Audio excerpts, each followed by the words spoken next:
Hello everyone, welcome back to Initial Solution. In this video tutorial, I'm going to show you how to delete a GroupMe account. So let's get started the video.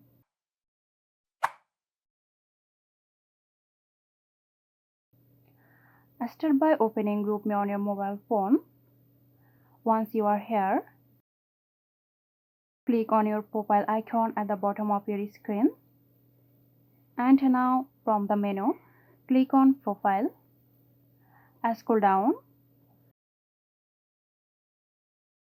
and you will find the Delete Account option here. Click on it. Now click on Continue. Now you have to enter your password.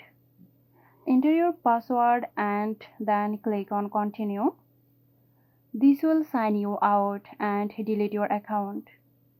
So there you have it. I hope this video helped you out. Stay tuned for more helpful tutorials here at Initial Solution. This video is sponsored by Girosoft. Girosoft offers graphic design, UI UX design, digital marketing and web development.